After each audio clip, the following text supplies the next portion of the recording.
Hi, this is Leslhey Cloma, and I'm going to report about the decision 2, which is should dimension be weighted. Once the type of dimension has been determined, the next decision is whether to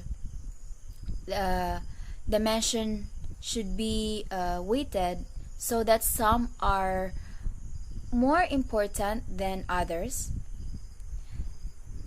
In the grading systems that we have in the classes have provide good examples of weighting dimensions. For example, in the class we have is 30% in quizzes, 40% in final examination, and 30% in assignment. So those three that I mentioned are is considered as the dimension in grades. So weighting dimension makes a good philosophical sense, as some dimensions might be more important to an organizational than others. One thing that is advantage to differentially weighting dimension is that it may reduce to racial and other biases. Though differential weighting of dimensions makes sense and has some advantages, but many organizations choose to weight all the performances of their employees equally. It is easier to compute and easier to explain to their employees. Decision 3. Employee comparisons, objective measures, or ratings. Once the type of dimension have been determined, the next decision is to whether evaluate performance, comparing employees with one another. So this is ranking using objectives measures such as attendance and number of units sold, or having supervisors rate how well the employee has performed on each of the dimensions. Employee comparisons. So in employee comparisons, employees can be compared with one another instead of being rated individually on a scale. So the easiest and most common of these methods is the rank order. In this approach, employees are ranked in order or by their judged performance for each relevant dimension. We have here the example of the rank order. We can see the name of the employees, the dimensions, which are the knowledge, dependability, quality, and the total of it. To get the total, we just simply get the average across the dimensions to yield an overall rank. Rank order are easily used when there are only a few employees, but it became more difficult with a large numbers. So next is the paired comparisons. This method involves comparing each possible pair of employees and choosing which one of each pair is the better employee. So we have here the example of the paired comparisons. Employees, the name of them, which are Green, Bresco, Ray, Logan, and Sereta. And for the pair comparison, you just have to circle who's the better employee in each pair. So for the scoring, name of the employees, then the number of times name circle. So for Green, he has 4 circles. Briscoe, he has 3 circles. Ray 1, Logan 2, and Forrest-Reta nothing. So even though comparing one pair of employees at the same time is easier than simultaneously comparing a large number of employees, it does have a drawbacks, meaning naturally disadvantages on or like liability. With large numbers of employees, the time necessary to make all the comparisons becomes prohibitive. For example, to determine how many comparisons must be made, we can use the following formula, which is in your screens. So we have the example of the formula. The number of comparisons is equal to n open bracket n minus 1 close bracket over 2. So where n is the number of employees. So for example, natay 10 employees to compare. So the number of comparisons equals 10 mono siya ang n, then 10 minus 1, 10 stands for the 10 employees, then minus 1, then close bracket, then over 2. Then next is 10 times 9 over 2. Then the result is 90 over 2. Then calculate na sa ta, then equals 45. Then the result 45, we would need to make 45 comparisons for each of the dimensions. The final type of employee comparison system is called force distribution. Force distribution is a predetermined percentage of employees are placed in each of the 5 categories. Force distribution systems are much easier to use than the other 2 employee comparison methods, but they also have a drawbacks, like meaning they also have a disadvantage and like liability. To use the method, one must assume that employee performance is normally distributed. That is, that are certain percentages of employees who are poor, average, and excellent. So as will be discussed in more detail in chapter 8. So we have here the example of the force distribution. So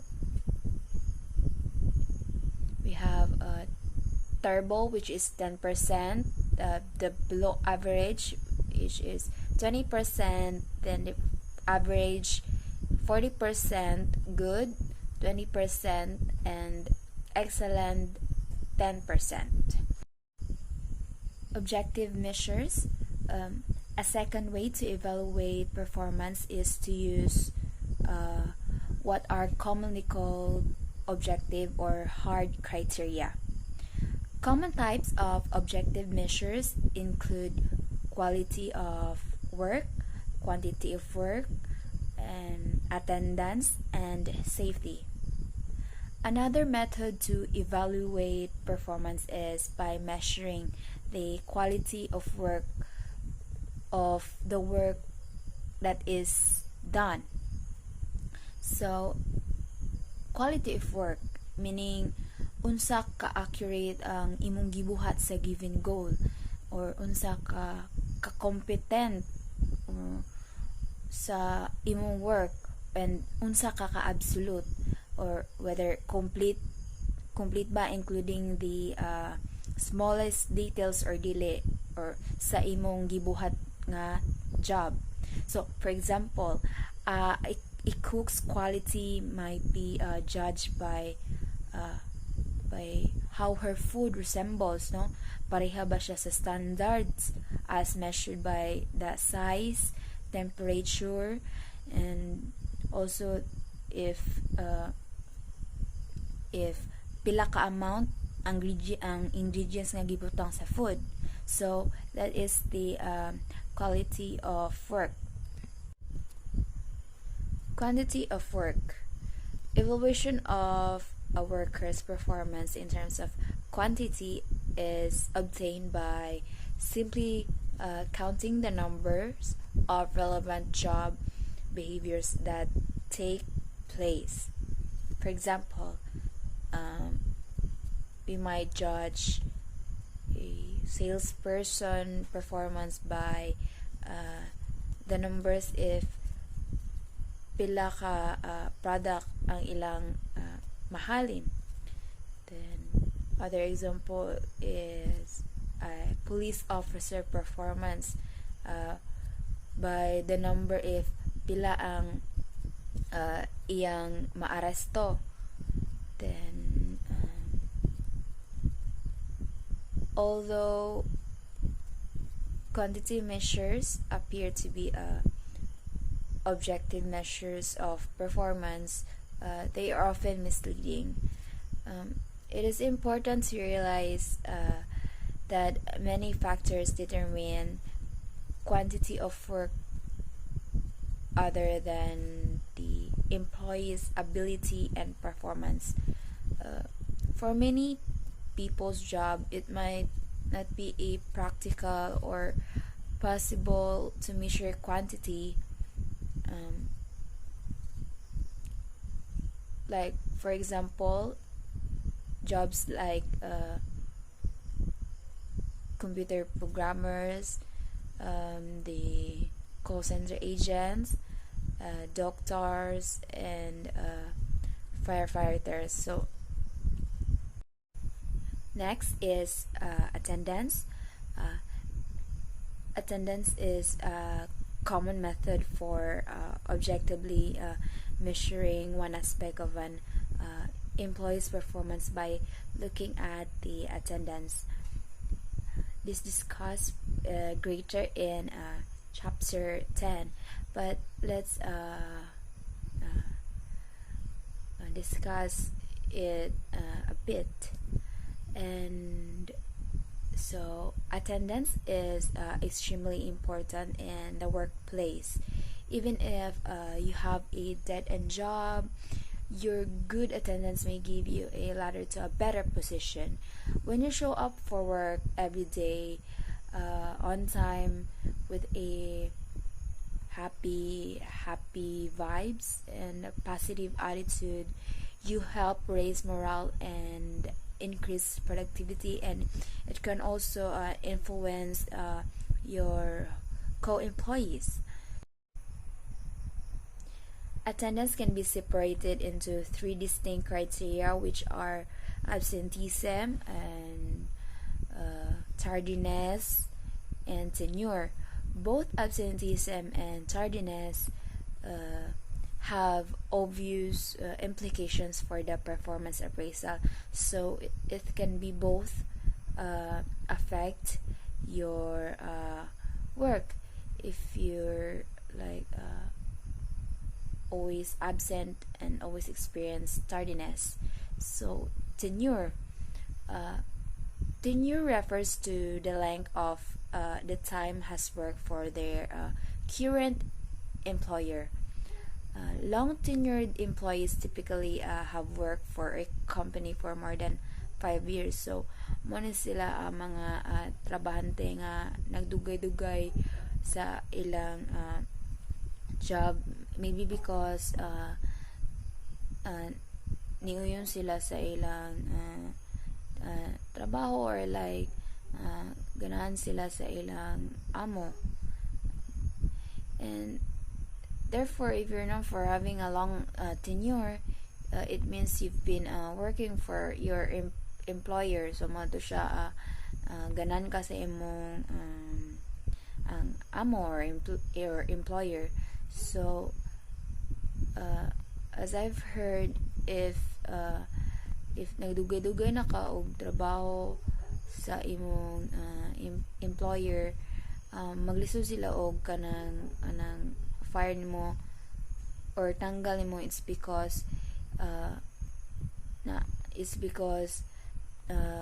mas dako daw ang ilang mahatag na kanang sweldo or kwarta when sila mo fire or kanang mo tanggal nimo, unlike if kanang ikaw mismo ang resign, gamay ra ang madawat nimo nga kanang kwarta.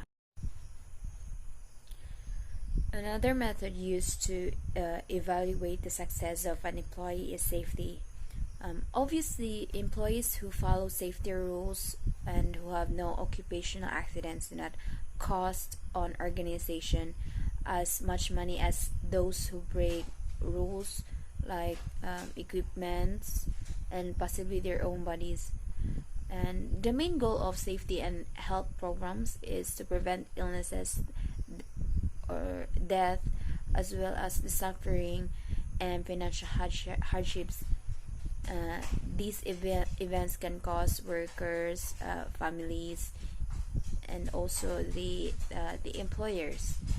And also, safety can be used for employment decisions, such as pwede ka ma-promote, and of course you can have additional bonuses.